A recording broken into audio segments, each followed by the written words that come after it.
The ancient English town of Marlow, on the banks of the River Thames, is home to a golfer who's hit the big time over the past 12 months. 25-year-old Tyrrell Hatton recently made European Tour history when he became the first player to successfully defend the Dunhill Links Championship at St Andrews, the latest step in a golfing career that's clearly going from strength to strength. We joined him with his father Jeff, back where it all began. So this is my dad's studio called Hatton Golf. He started coaching me since I was about 10 years old, so we've done a lot of our work in this place, and I think it's served us pretty well. I was in the back garden at 18 months, and I was like always breaking the plastic clubs. I was just using them too much, and so this was my first little 5-wood. Obviously, using it a lot, I couldn't break it, so it was like perfect, and I was just hitting away. And I'd take these up to Wickham Heights par 3 and attempt to go around there with my dad. So the interesting one is the iron, because it was too heavy for me to swing. So my dad, he wasn't a custom club fitter at the time, so I think he just hacked away at the face and made it light enough for me to swing. And so yeah, that was my first iron. And then my first little putters here. So it's about the length I use now, I think. But it's yeah, it's cool looking back at these things. Obviously, I can't remember those times, but it's just it's nice to look back on. And then these clubs here were given to me by Wickham Heights when I was like 5 years old. So this is the first driver that I ever had. I think it's called Gladiator. Yeah, Gladiator Ben Sayers.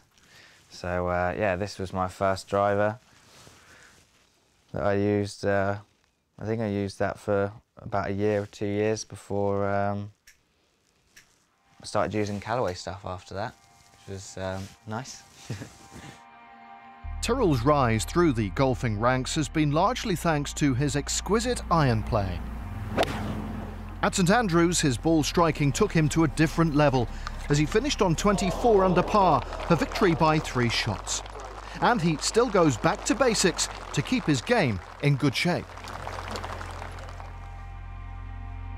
I think over the years we've found a place that works for both of us. There's nobody who's in charge.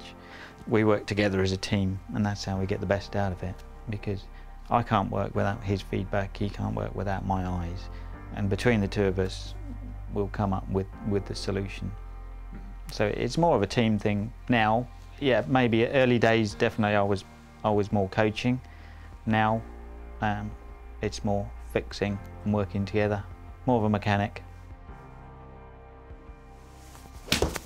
He was a good golfer himself, and the job that he was working at, he had 2 choices where he could move away from me and my sister, or it was being made redundant, and he didn't want to move away, so he was made redundant, and then he set up Hatton Golf and did all his coaching and custom club fitting courses.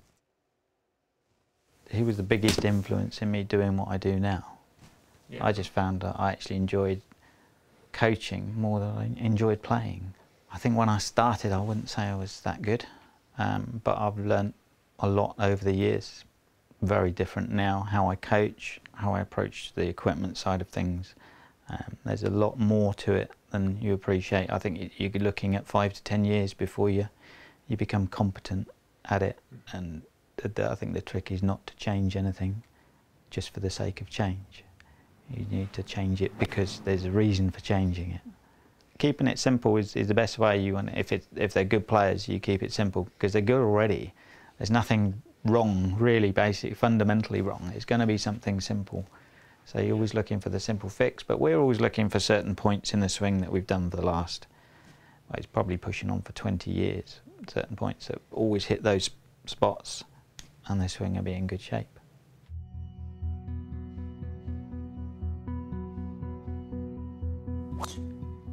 We've done really well since we've been working together, since I was 11 years old.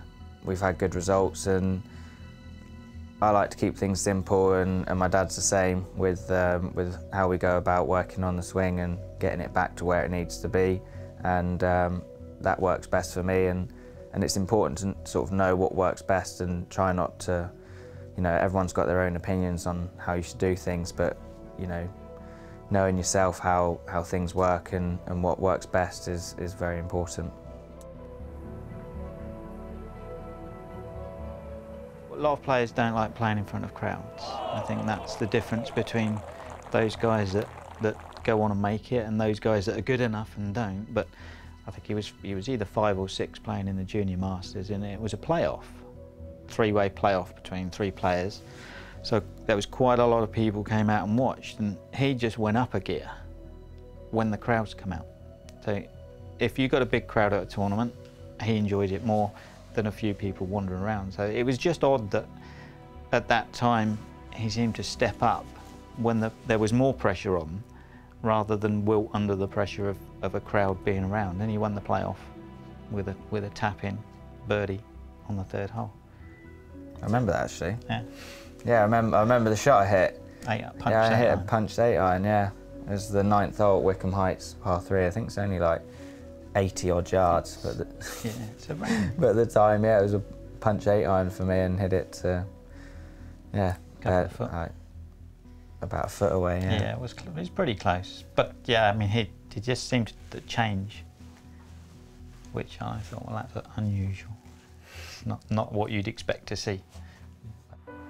Tyrrell's win at St Andrews earlier this month was only his 2nd on the European Tour, but he's already hotly tipped to become a European Ryder Cup regular. So what's the ultimate goal? Oh, major, of course. Ryder Cup.